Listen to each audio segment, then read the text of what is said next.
Mesdames et messieurs, bonjour et bienvenue sur les antennes des canaux Congo Télévision. À présent, c'est votre page Regard Extérieur. Aujourd'hui, dans Regard Extérieur, nous avons reçu pour vous Monsieur Gérard Elenga. Il est journaliste de la RTNC2 et il est aussi un analyste politique. C'est avec lui que nous allons devoir discuter un peu au sujet du Togo et du Kenya. Sans plus tarder, Monsieur Gérard, bonjour. Bonjour Monsieur Trésor. Alors, nous allons retourner du côté de la régie pour regarder les images et on se retrouve tout juste après. C'est une conséquence directe des nombreuses manifestations qui secouent le Togo depuis août dernier. Le gouvernement vient d'interdire toute marche dans le pays les jours ouvrables. Le ministre de l'administration territoriale a expliqué que les récentes manifestations avaient causé un grand tort au pays, notamment à cause des pertes de vies humaines. Désormais, seuls les meetings et réunions politiques seront autorisés les jours ouvrés. Quant aux marches, elles devront être organisées les week-ends. Une mesure censée ramener un semblant de paix sociale. Rien n'est moins sûr pourtant puisque déjà, la coalition de l'opposition a annoncé maintenir les marches prévues les mercredis 18 et jeudi 19 octobre prochains, invoquant un droit constitutionnel.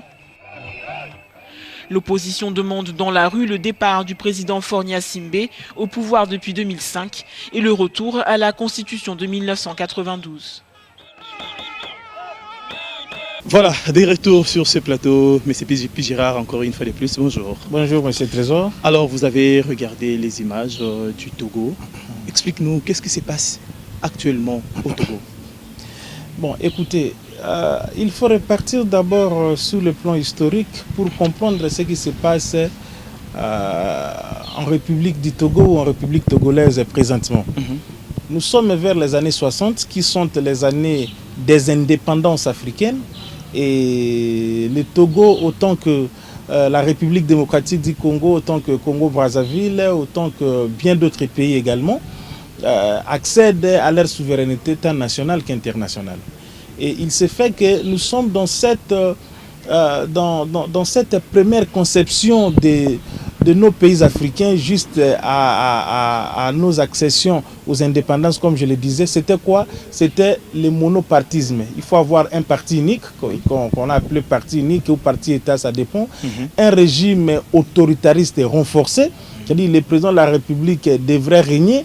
Et à la limite, on a continué pour tuer un peu la démocratie. Et pour le cas du Togo, nous avons le président Sylvanus Olympio, qui est le tout premier président de la République du Togo, et qui, après, on est passé par cette série de coups d'État.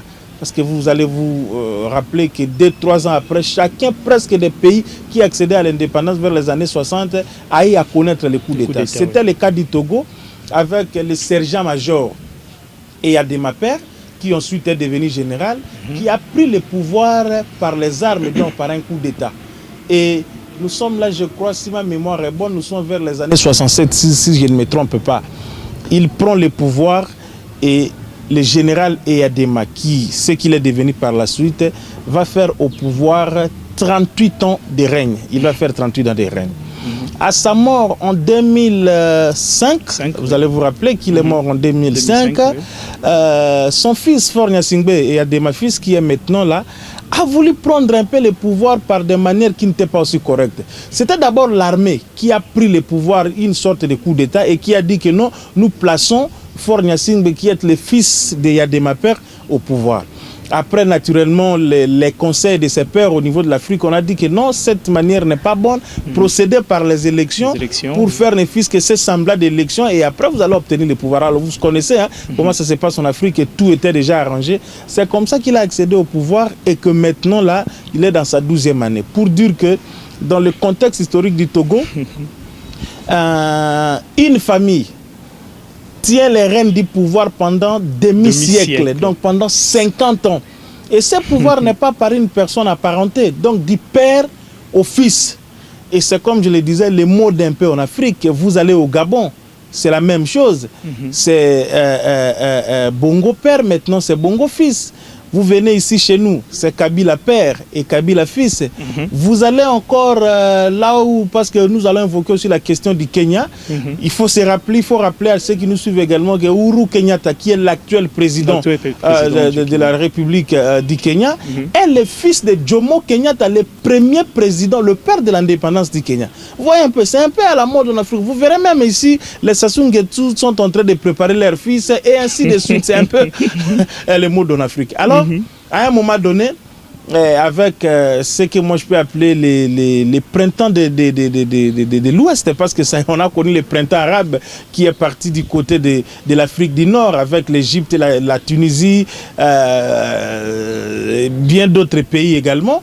Maintenant, c'est de ce côté-là, ça a commencé avec le Burkina Faso. Bon, en Côte d'Ivoire, on sent déjà que ça ne sent pas bien entre Soro et Ouattara. Et maintenant, le peuple togolais a dit non, trop c'est trop, 50 ans c'est trop. Et là déjà, parce que tout simplement, Faure Gnassingbé a annoncé, on a lu des intentions de vouloir encore se représenter en 2020, si jamais son actuel mandat venait de finir. Qu'est-ce qui s'est passé chez eux? Parce que les constitutions africaines nombreuses sont celles qui se taillent sur mesure. À la constitution togolaise, l'élection est à un tour. Il est à un tour, un peu comme ici chez nous. Et chez eux, dans leur constitution, les mandats sont illimités. Il n'est pas question de 5 ans renouvelables une fois. Non, vous êtes là. Vous partirez par la volonté du peuple jusqu'à l'infini. Alors, c'est dans ce contexte-là que le peuple togolais a commencé un peu à prendre conscience, à se dire qu'il y a quelque chose qui ne va pas. Donc, c'est dans ce contexte-là que nous pouvons replacer tous ces troubles qui se passent maintenant, et tout ce qui se passe maintenant en termes de vouloir les changements. Parce que le peuple togolais réclame les changements. Qu'est-ce qu'il réclame? Il réclame qu'on revienne à la constitution de 1992.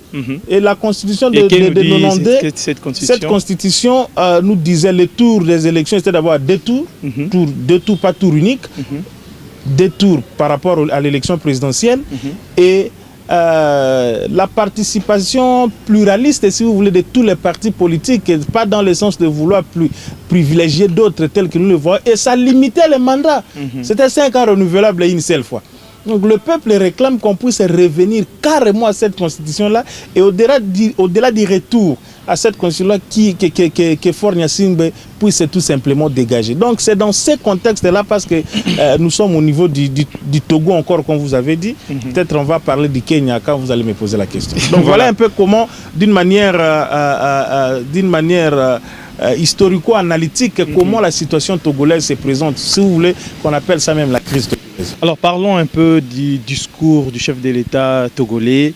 Après beaucoup de pertes en vies humaines, le président juge bon de ne plus se représenter ou se présenter aux élections après la fin de son mandat. Comment jugez-vous cette décision? Non, Trésor, il faut quand même dire quelque chose que moi je me dis, nous n'avons que la différence de peau avec les Occidentaux. Ils ont peut-être la peau blanche et nous avons la peau que nous avons. Nous sommes en Afrique et ils sont en Europe, Amérique et tout ça. Mais je crois que sur le plan humain, Dieu nous a tous dotés des mêmes facultés. Sur le plan raisonnemental, par exemple, vous n'allez pas dire qu'un blanc, parce qu'il est blanc, il raisonne plus qu'un Africain. Je ne crois pas. Mais pourquoi là, chez eux, les choses s'organisent bien, les choses s'arrangent bien? Mais ici, chez nous, il y a toujours, quand je dis chez nous, c'est au niveau de l'Afrique. Pourquoi Faure Gnassingbé est arrivé à ce discours? Ça, c'est toute la question qu'il faut se poser. Mais moi, je lis ce discours dans les réseaux sociaux, dans le net. C'est parce qu'il était en train de regretter tout ce qui se passe maintenant. Il s'est dit, quelque part dans ce discours, il a dit qu'il y a des erreurs qu'on ne peut pas commettre dans la vie, qui peuvent vous faire pleurer toute la vie. Et il y a des choses bonnes, et si vous les posez, cette joie, si vous pouvez l'avoir toute votre vie. Donc il était en train de voir ce Togo de Sylvanus Olympio, ce Togo de son père. Mais aujourd'hui, regardez ce qui s'est fait. Il y a des déplacés internes aussi là chez eux, il y a des déplacements. Chaque jour qu'il y a des manifestations, il y a des morts, et ainsi de suite. Lui-même s'est rendu compte que si c'est par rapport à ses propres intérêts, il préfère quitter le pouvoir à la fin de ces mandats, c'est-à-dire fin 2019 et aux élections de 2020, que son parti, c'est le parti présidentiel, puisse se choisir un autre candidat pour le succéder. Et là déjà, au niveau du parti présidentiel togolais, il y a maintenant, ça commence déjà à bouillonner, qui va succéder, qui, tout ça, ainsi de suite. Mais le problème également aussi, Trésor, à ce niveau, c'est le problème du crédit. Le problème du crédit, quand je dis crédit, la crédibilité qu'on peut accorder aux paroles de nos dirigeants au niveau de l'Afrique. Ils disent quelque chose le matin, ils se contredisent le soir, ils disent quelque chose cette année, après 2-3 ans, ils se contredisent, ils disent non, écoute, ça c'était par rapport à ça, ainsi de suite. Et ils veulent replacer tout ça dans le cadre du dynamisme politique. Or, le dynamisme politique est assis sur base du respect de la parole donnée. Une autre chose qu'il faut peut-être soulever à ce niveau, c'est que pourquoi doit-on toujours faire les choses sous pression? Parce qu'il y a pression de la rue, parce qu'il y a pression interne, il y a pression internationale, il y a tout ça, il y a des manifestations partout. La situation devient ingouvernable à la limite. C'est sur fond d'un contexte pareil que vous venez prononcer ce discours-là. Alors les choses auraient pu être mieux faites de façon à ce qu'on puisse trouver quand même l'esprit de responsabilité chez nos dirigeants africains. Vous savez, Blaise Compaoré a quitté le pouvoir, je crois, 1 année et demie avant que son mandat ne finisse normalement. C'est parce qu'il est allé aussi oser à dire ou à toucher quelque chose qu'il ne fallait pas toucher à ce temps-là. Ça a précipité son départ. Donc, la crédibilité qu'on peut avoir... 2019 ou 2020, c'est pas si loin. Hein? C'est pas si loin. Et donc, nous allons juger Faure Gnassingbé à l'œuvre. Et je crois quand même que le bon sens aussi à un niveau donné de la vie nous oblige à ne plus s'accrocher à certaines choses. Je crois que la famille Eyadema au niveau du Togo, ça c'est une famille pour laquelle on parlera de cette famille jusqu'au temps le plus indéfini. Ils n'ont pas besoin peut-être de l'argent parce qu'ils sont des humains, mais je crois que par rapport à la vie, à l'aisance de la vie, ils n'ont plus besoin de rien. Ils ont dirigé le Togo pendant 50 ans. Je crois que c'est quand même trop.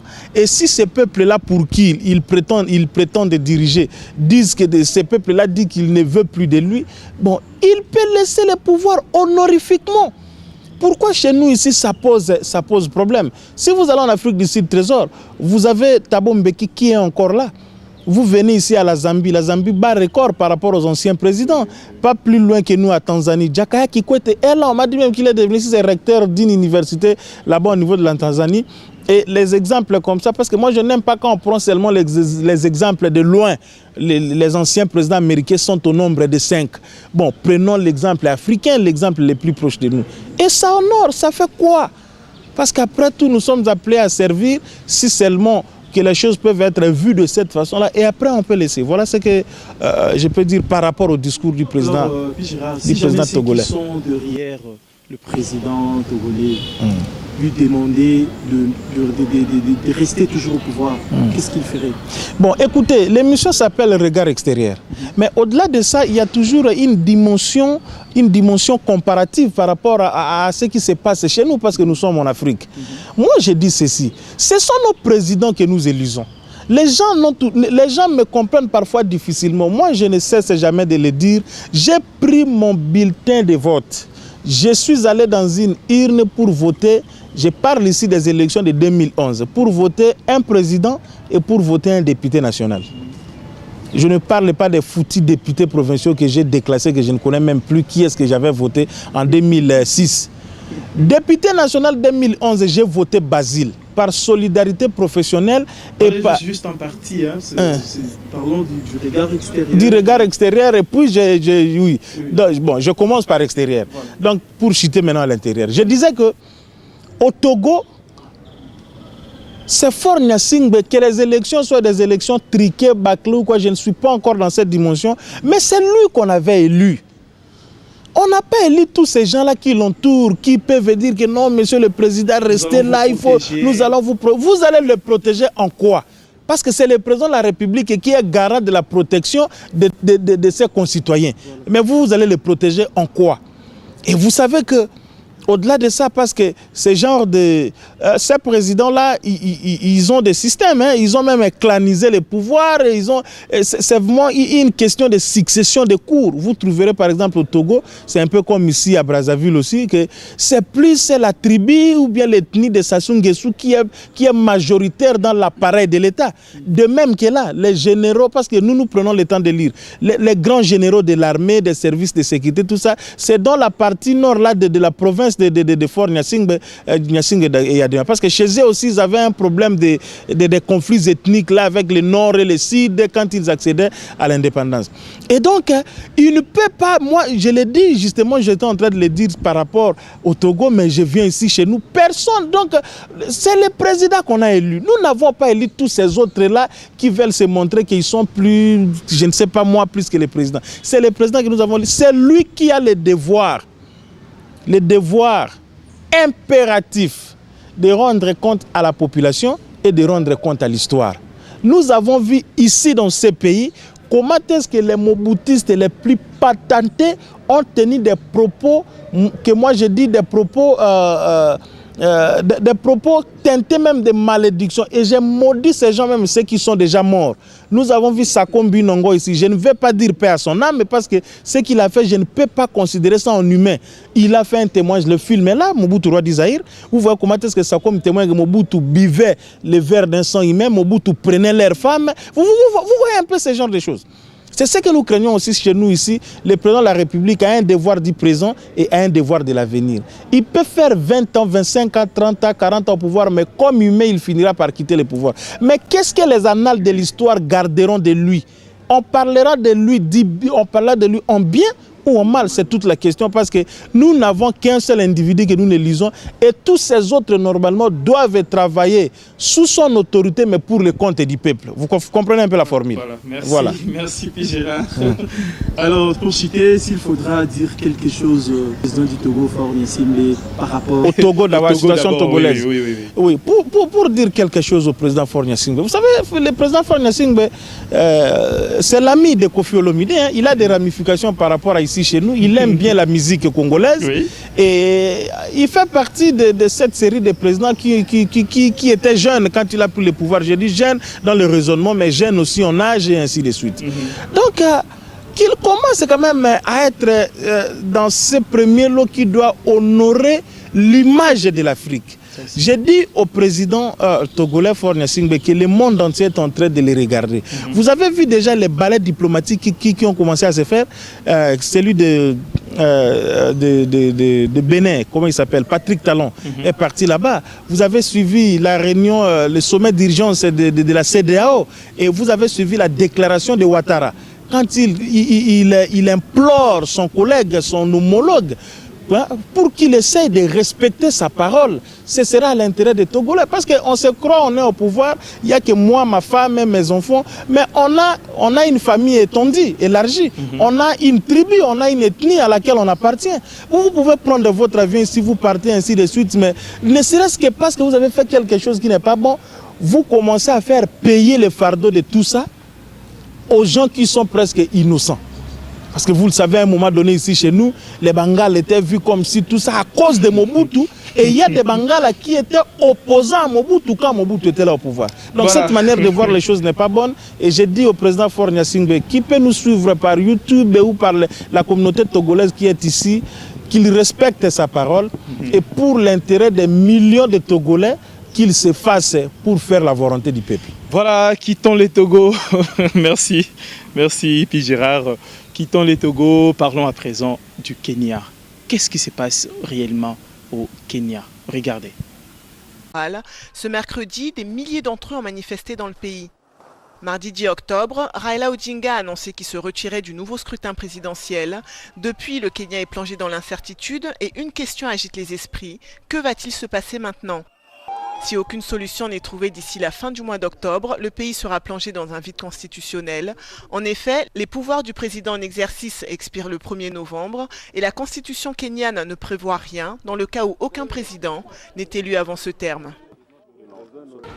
S'appuyant sur un jugement de 2013 de la Cour suprême, Raila Odinga exige en outre une revue des méthodes conduisant à la nomination des candidats.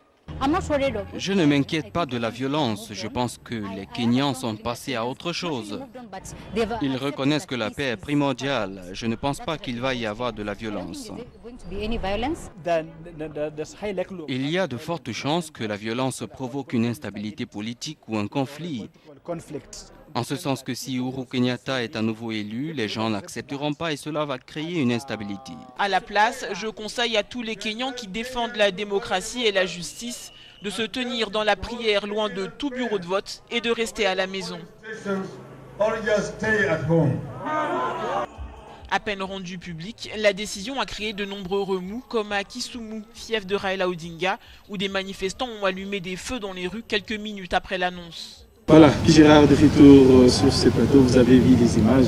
Alors, quelle analyse faites-vous par rapport à ce que nous venons de regarder? Bon, vous savez, nous sommes dans la période des changements dans la période électorale africaine, sous le plan présidentiel. Vous savez que nous, ici, chez nous, on devrait avoir les élections en 2016, on ne les a pas eues. Parce qu'à l'ordre du jour, il y a le Togo et le Kenya, mais également le Libéria. Vous savez que le troisième candidat, le type là qui avait fait 10%, est parti saisir la Cour constitutionnelle pour qu'on annule les élections. Un peu comme à la situation du Kenya. Alors, pour revenir à la situation du Kenya, elle est presque similaire à ce qui s'est passé en 2007. En 2007, vous savez, et là-bas, ils sont aussi forts dans ces histoires de conflits interethniques. Il y a la tribu ou l'ethnie de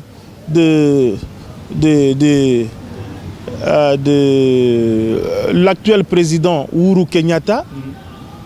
Et puis il y a l'autre ethnie là qui était celle de Mwai Kibaki. Vous savez, nous sommes en 2007. Le Kenya a fait des élections présidentielles qui ont débouché sur des troubles terribles. Il y a eu même des morts. Et vous allez vous rappeler qu'à l'époque, Uhuru Kenyatta, vice-premier ministre en charge des finances, avait été même interpellé. En fait, devait répondre de certains actes parce que c'était des camps opposés. Les camps de Mwai Kibaki, avec le cas de Raila Odinga, avec les camps de Mwai Kibaki, alors que Uhuru Kenyatta avait pris position pour soutenir Mwai Kibaki. Je crois que je me fais comprendre là-dessus. Et aujourd'hui, jusqu'à son élection, il est parti à la CPI pour répondre de certaines accusations qu'on portait sur lui. Et Bensouda a vu qu'après, il n'y avait pas vraiment de fortes raisons pour qu'on puisse continuer à les poursuivre. On avait abandonné des poursuites contre Uhuru Kenyatta pour qui on a dit qu'à tout moment, si on pouvait réouvrir ces dossiers. Donc, dans ce contexte-là, vous savez qu'il y a eu des morts et des morts parce que Mwai Kibaki, Raila Odinga, qu'on peut comparer au Tshisekedi du Kenya, parce qu'il faut dire ça, c'est lui l'opposant traditionnel. Et puis ces histoires sont toujours compliquées, je vais ouvrir une parenthèse. La famille de Raila Odinga ici, avec Uhuru est presque, je peux dire, il peut être presque le fils par rapport à Raila Odinga, l'opposant. Il se connaît avec les pères d'Uhuru Kenyatta. Ils ont vraiment des relations très approfondies, un peu comme le cas du Gabon. Lorsque vous voyez Jean Ping et Ali Bongo, ils sont en train de se tirer aujourd'hui. Ce sont d'abord un des beaux-frères, parce que Ping a des enfants avec Pascaline Bongo, la grande sœur d'Ali Bongo. Et les deux ont étudié ensemble, ils ont travaillé à la présidence ensemble, trop jeunes, mais aujourd'hui, ils deviennent des ennemis jurés en politique dont vous n'avez pas idée. Et la politique, je commence petit à petit à avaler ou à accepter la thèse des témoins de Jéhovah selon laquelle les politiciens vont au Monaranzambete. Si vous prenez ce que Kangoudia vient de faire, vous allez comprendre ça. Alors, les gens sont morts et on était obligé, la communauté internationale était obligée d'intervenir. Vous savez, le Kenya, dans son système politique, il a ce qu'on appelle, il a dans les régimes qu'on appelle les régimes présidentiels. Il y a les présidents et les vice-présidents. On était obligé de retoucher la constitution de Kenya en 2007 là, pour essayer de satisfaire les appétits politiques des uns et des autres pour qu'il y ait la paix. Et c'est ce qu'on a fait. On a touché la constitution. En Kenya, le poste de premier ministre n'existait pas. On l'a créé et puis Mwai Kibaki était président. Raila Odinga aujourd'hui qui est l'opposant historique du Kenya, on a fait de lui Premier ministre. Et c'est comme ça que les jeux étaient calmés. Vous avez compris. Alors j'arrive pour chuter peut-être par rapport à cette situation. Et les préludes de part de là. Et aujourd'hui, c'est presque la même chose. On part aux élections du 8 octobre, on proclame Uhuru Kenyatta vainqueur au premier tour. Chez eux, il garde encore des tours, avec 54%, quelque chose de comme ça. Et Raila qui s'est opposé, 2 jours, 48 heures avant la clôture des revendications, parce que selon son porte-parole, il ne voulait même pas revendiquer, il est allé déposer sa requête avec des preuves, tout ça, ainsi de suite. Et après étude au niveau de la Cour constitutionnelle, on a constaté qu'il y a eu des irrégularités graves qui ont entaché les résultats de ces élections. Et la Cour constitutionnelle kenyane, pour une première dans l'histoire africaine, a prononcé l'annulation de ces élections. Et c'est sur base de ça que l'un ou l'autre camp, les magistrats de la Cour constitutionnelle que Uhuru Kenyatta louait après son élection, il a commencé à les attaquer et même à les insulter. Maintenant, Raila a commencé aussi à s'attaquer à la CENI pour qu'on puisse réformer cette CENI. Et pourquoi il veut qu'on puisse réformer cette CENI? Non, mais parce qu'il s'est dit victime de cette CENI-là. Il s'est dit victime de cette CENI-là qui est à la base, disons entre guillemets, des faux résultats qu'ils ont connus. Donc à tout prix pour lui, pour qu'il ait confiance, il fallait réformer cette CENI. Et on apprendrait qu'un des membres de la CENI kenyane venait de claquer la porte. Ça complique la situation. Jusqu'ici, je ne sais pas si Raila Odinga a accepté finalement, parce qu'avant on présentait les choses comme s'il y avait que Raila Odinga et Uhuru qui devraient se représenter à ce tour. Après étude, on a compris que l'élection était plutôt annulée. Il fallait que tous les candidats qui étaient à liste donc recommencent pour se venir. Et Uhuru, Raila continue à menacer de ne pas participer aux élections, et il a un mot d'ordre qu'il réserve. Je ne sais plus, il devrait prononcer ça aujourd'hui ou demain s'il a déjà fait ou s'il va participer aux élections. Donc voilà un peu en gros, cela comme cela se présente, mais on est sous une situation très tendue. Et le malheur est que les deux rivaux, Uhuru et Raila, sont des ethnies différentes. Ça risque encore de péter comme c'était en 2007. Et cette fois-ci, je pense qu'ils vont aller tous à la CPI. Voilà, merci Pi Gérard pour de très belles réactions. Nous sommes arrivés pratiquement à la fin déjà de notre page Regard extérieur. Mais avant de vous laisser partir, vous pourrez avoir quelque chose à dire pour la nation kenyane. Pour la nation kenyane, bon, écoutez, pour la nation kenyane également, c'est ce que je ne cesse de dire par rapport à ici chez nous. Les gens doivent comprendre que on ne va pas en politique pour se servir. La politique devrait être considérée comme un apostolat. Vous savez, nous sommes vers les années 1776 quand les États-Unis accédaient à leur indépendance. Et le tout premier président américain, vous le savez, c'est George Washington. Pour des circonstances particulières, ce monsieur a été élu 4 fois comme président des États-Unis. Alors que vous savez, aux États-Unis, les mandats, c'est de 4 ans, une fois renouvelable, une seule fois. Donc 8 ans. Mais le peuple l'avait tellement aimé, et pour la 4e fois qu'il était réélu, lui-même il avait abandonné et puis il a refusé. Et les hommes politiques africains doivent comprendre que si seulement ils viennent en politique pour servir le peuple africain, mais ils doivent apprendre aussi à savoir quitter le pouvoir à un moment donné. Pourquoi toujours subir des sorts du genre exil? Pourquoi subir des sorts du genre on l'a tué? Pourquoi subir des sorts du genre on a confisqué ses biens et vous n'avez plus le droit de venir dans votre pays? Je me pose la question, pourquoi tout ça? Pourquoi finalement? Pourquoi? Est-ce qu'on ne peut pas finir calmement son mandat? Parce que si d'autres que nous connaissons ici n'étaient pas comme Nelson Mandela, ou si Nelson Mandela était comme d'autres que nous voyons ici, je crois que Nelson Mandela, qui est même le père de l'actuelle Afrique du Sud, allait s'accrocher au pouvoir jusqu'au jour de sa mort. Au-delà de son combat, il a fait seulement un mandat et puis il a démissionné, il a abandonné le pouvoir, il a laissé ça aux autres. C'est ce que les présidents, les dirigeants africains en général doivent comprendre. Et pour l'instant, je sais que Uhuru Kenyatta est issu d'une famille, ils ont beaucoup d'argent, hein, parce qu'ils ont beaucoup investi dans les affaires aussi.